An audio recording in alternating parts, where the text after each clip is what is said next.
tem essa dificuldade. Todos falaram quase tudo. Fica para aquele que por último fala complementar ou aprofundar alguma abordagem. Mas eu venho, em primeiro lugar, para fazer dois esclarecimentos. Primeiro, que o tempo que me foi disponível, 5 minutos, tem uma razão de ser.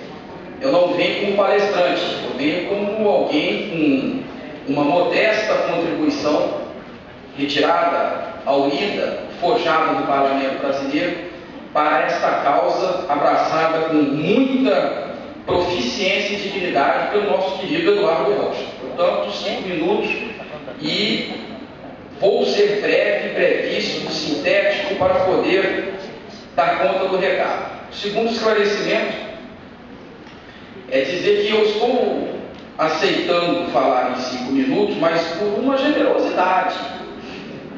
O senador Mota falou com a inteligência que lhe é costumeira, ele que hoje já é uma referência nacional do Senado da República para orgulho do Mato Grosso do Sul, é que o regimento das casas legislativas dispõe que quando a pessoa, o parlamentar, é citado, para cada citação ele tem direito a um tempo a mais.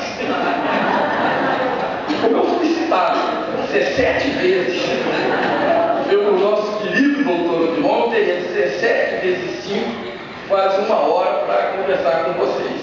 Eu até imaginei, mas será que o doutor Odilon estava pensando que ao invés de combate ao crack, é combate ao trade? Seminário de combate ao pagode. Mas eu quero deixar claro, como disse o nosso querido Luiz Henrique Mandetta, que nós estamos fazendo a nossa parte. Eu poderia ter escolhido inúmeras outras comissões. Eu estou titularizando na casa a Comissão de Constituição e Justiça, a Comissão de Enfrentamento ao Crack e outras drogas ilícitas. Presido hoje a Comissão de Documentos Sigilosos, de maneira que toda essa contribuição jurídica que eu aurei ao longo de 21 anos de advocacia criminal, eu estou colocando à disposição da população brasileira com muita convicção e com muito idealismo. E peço que vocês, se possível, fiscalizem o meu mandato. Eu sei, aqui ninguém sabe quantos projetos de lei eu já apresentei na casa. Alguém sabe? Portanto, vejam que eu não deveria estar pedindo para ser fiscalizado, mas eu faço questão de sê-lo.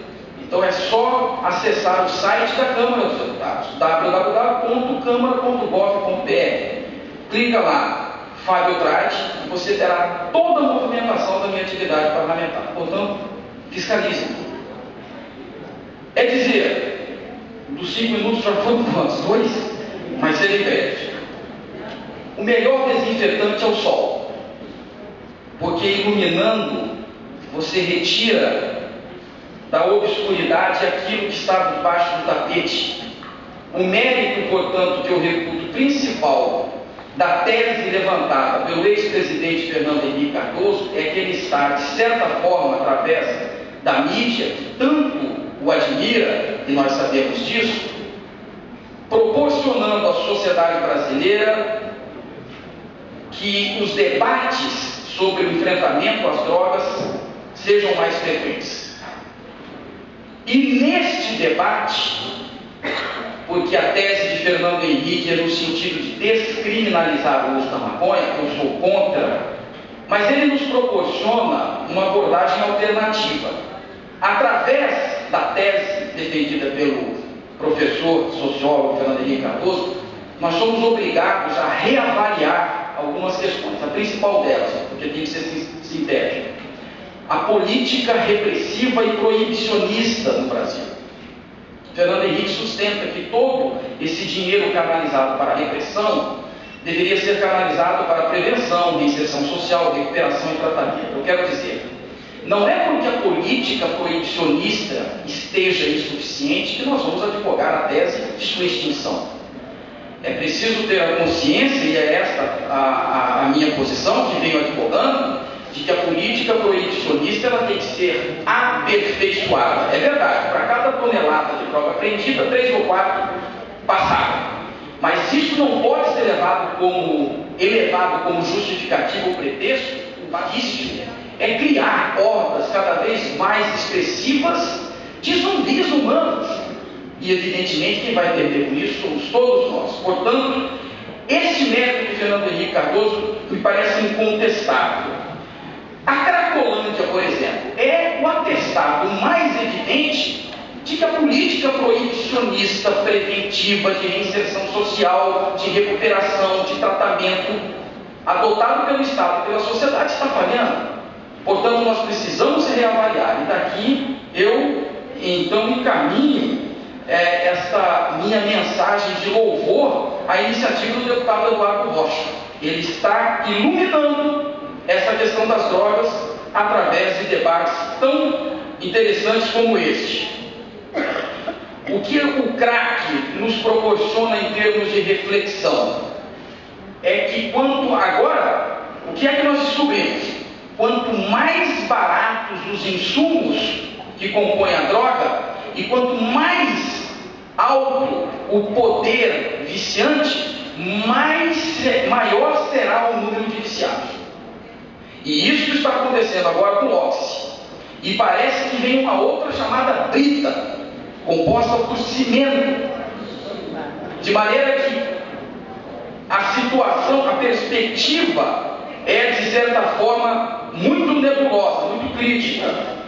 O envolvimento de toda a sociedade é fundamental, dos doutores aos não doutores, dos promotores de justiça aos promotores de eventos, dos professores, dos mestres, de todos aqueles interessados em expurgar da sociedade aquilo que, de certa forma, a estrutura como um potencial viciante. E aqui eu entro no mérito, para simplificar a minha breve sustentação daquilo que venho a dizer.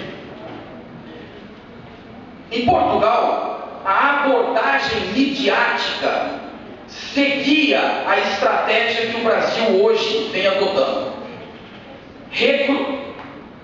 Realça, enfatiza o lado negativo do uso de drogas.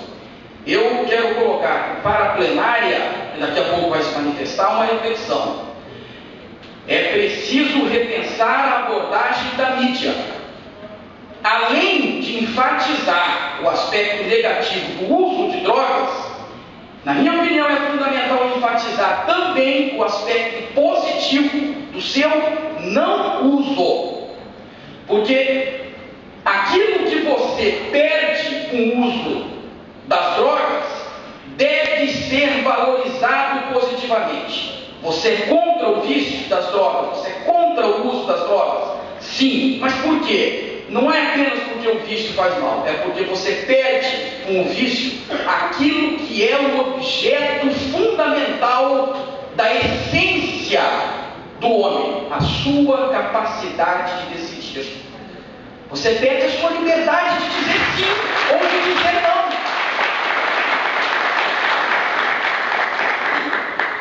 Quando se perde o livre-arbítrio, quando se perde a capacidade de autodeterminação, o ser humano se coisifica e, portanto, ele se torna objeto, escravo, e perde a sua condição de dignidade humana. Isso precisa ser refletido, também lanço para a plenária. Estou terminando, senhor presidente. Mandetta, que vem se destacando na Câmara dos Deputados como um dos partícipes mais ativos na Comissão de Combate ao Crack, Seguridade Social e Relações Exteriores, lançou uma reflexão aqui que eu gostaria de aprofundar. Nós estamos vivendo uma crise de valores, é fato. E por que isso? Porque o sistema econômico, na minha opinião, isso é incontestável, irresponsabilidade desenfreada do consumo. Quando Mandetta disse, esta é uma sociedade que valoriza mais o ter ao ser, eu complemento dizendo o seguinte, que o ter maior que o ser retira a dimensão da espiritualidade. Da espiritualidade. E o homem sem a dimensão da espiritualidade, ele tende a se animalizar sendo escravo do quê? Dos instintos. E o que é a droga e o seu vício, é a escravidão do prazer. E aqui mais uma reflexão. Será que esta sociedade que idolatra e deifica o consumismo, não o consumo responsável, o consumismo desenfreado, ela de certa forma não está a dizer às pessoas que para ser feliz basta ter prazer? Porque a pedagogia desta sociedade consumista é fazer a confusão entre ter prazer e ser feliz. E eu venho advogando a tese na Comissão de Combate ao Crack e Enfrentamento às Drogas Ilícitas de que uma vida feliz não é necessariamente uma vida com a somatória de prazeres. Se isso fosse verdade, milionários não suicidariam, porque tendo dinheiro poderiam comprar todos os prazeres do mundo, e eles se matam, porque não são felizes. Esta cultura do consumismo desenfreado tem a seguinte mensagem: quer ser feliz? Não compre livros, compre o carro do ano. Quer ser feliz? Não exercite a virtude do amor, afeiçoe-se ao coleguismo. Quer ser feliz? Então não se amedronte com as angústias, porque quando você as tiver, beba, fume, porque ser feliz é ter prazer. Esta reflexão eu lanço para a plenária, para fechar a minha breve intervenção e dizer o seguinte: temos saída. Nós não vamos derrubar o sistema. O sistema econômico está fincado em bases muito sólidas, mas nós podemos advogar uma nova cultura social, esta que professará a seguinte máxima: vamos diminuir o número de viciados no Brasil? Vamos. Então vamos lembrar Diógenes, o filósofo do 4º século antes de Cristo, que vivia feliz morando em um barril. Quando Alexandre o Grande chegou a ele, fazendo sombra, perguntou: você que vive com tão pouco e é feliz, o que você precisa? Ele falou: retire-se que eu preciso do sol. Sejamos mais Diógenes e menos Tasnum. Gostaria de convidar